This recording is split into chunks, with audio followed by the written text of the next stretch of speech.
Well, day 21 of a reintroduction back into a fairly strict carnivore diet, and I feel like I've fallen apart. Sinus infection, my shoulder is nearly frozen, and I broke a tooth. But something is going right to keep me going on, and maybe if I explain my thought process, it could help you as well too. So I actually missed I was gonna do last week, day 14, I didn't do it, mostly because all this is going on.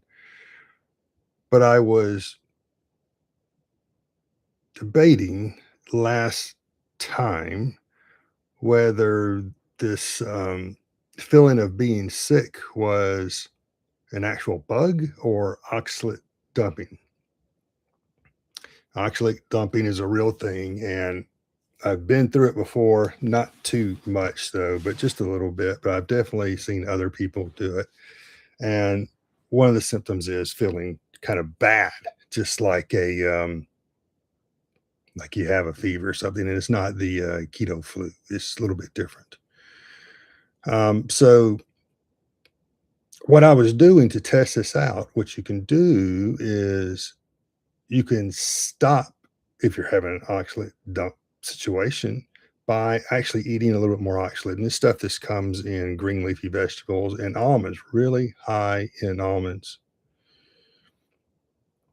I know it's paradoxical thinking that you actually stop this situation by having actually starting to have some, but look it up. And that is what's going on. So I started to eat a few almonds, thinking, well, let me give it a shot and see if I feel better after that. Well, I broke a tooth, and so I ended up having to get an emergency crown for that tooth.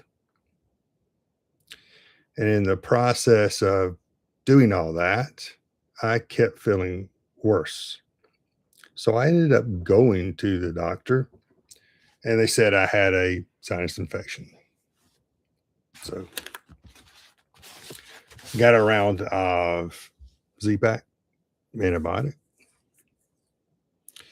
And I thought, well, okay, that's it. It's a sinus infection. Makes total sense.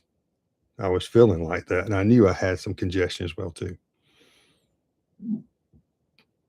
But ironically, I started feeling better just a day after. Not enough time for antibiotics to get in. So the jury's still out about that. But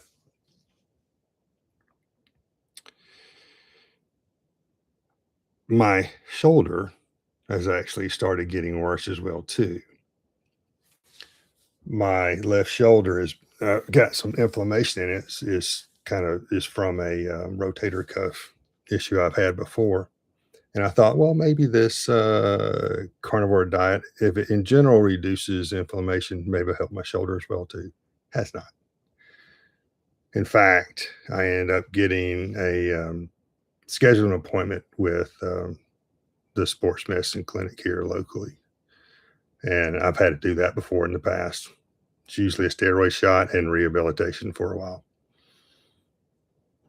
and so I'm starting to think, well, maybe I need to hold off, but I'm not. And this is why. The shoulder thing was something I've been tracking. My and that's also kind of a proxy a little bit for just general inflammation. So I'm trying to not have any kind of reintroduction into Crohn's as well too. I haven't had it for uh, 15 years. So, but it's something always in the back of my mind. Also was tracking body fat in general. Well, not really tracking. I just have a tape measure. I don't go in for the weight scales and being obsessive about anything. I have dropped 2 inches on my waistline. That's positive. But that's not what really the big thing for me. The big thing for me is the cravings, the food noise. And this is the most interesting and the most powerful thing about the carnivore diet to me. So, one of the big reasons I really want to get this is to get control over eating habits. And the way I do that is not to have cravings. The way I don't have cravings is doing something like this, a carnivore diet. Basically, no sugars, no starches. That is my biggest thing. And by doing this over just the second day, I started losing my cravings. Third day, I hardly had any. And it's been consistently no cravings. So the difference is instead of getting up and thinking about, I'm hungry in the mornings, well, I'm going to get something to eat. I don't even think about it. Instead of taking a drive and passing by some fast food place or some donut shop, it pulls me. That doesn't happen anymore. There's none of that. There's no pull. There's no sense of a cake sitting on a counter that's like calling my name, which normally it does when I'm just eating regular food. But when I'm on this carnivore diet or a keto diet, keto carnivore,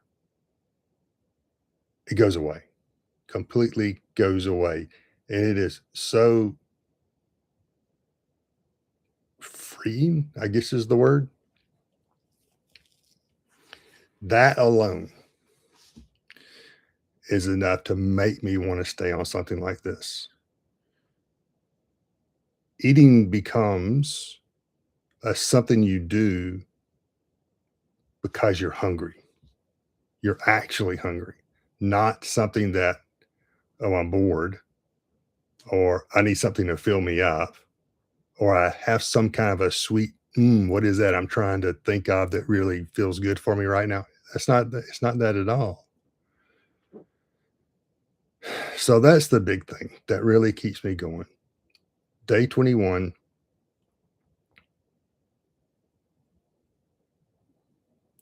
and this is still just getting into the transition side. I haven't measured anything like ketones or anything like that. I'm not so worried about that either. So much I used to do that a lot. Um, I probably will just to see what it is. But at this point, I like the idea of cruising and just eating my hamburger patties, eating my steaks, lots of uh, eggs, bacon, some fish, a little bit of chicken here and there. And it just makes things simpler mentally about what even to prepare. Even though you might feel like you get tired of stuff. I don't. I actually just get the opposite. I start narrowing down to where my favorite food is just basically a well seasoned hamburger patty, even cold. Put them in the refrigerator, let them stay in there, and I'll just pull them out. It's like a big monster cookie I just eat. That's it. So if you happen to be doing something like this as well too, it's not uncommon for the first few weeks to really be bad. They don't have to be, but they could be. And you do have to think about different things like if mainly it's having a lot of minerals and salt.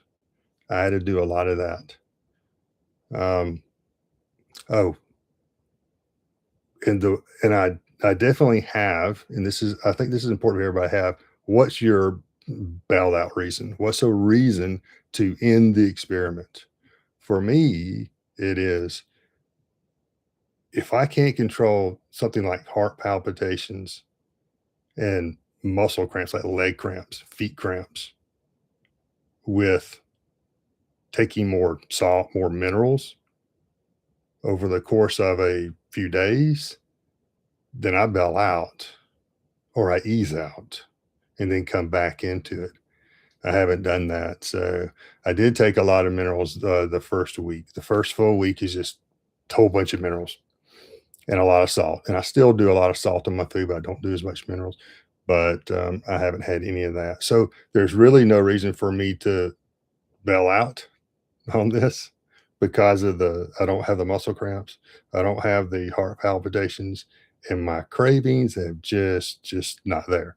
So totally control, completely happy getting back on. Hey, and the bonus is I've already lost a couple inches on my waist, and all good.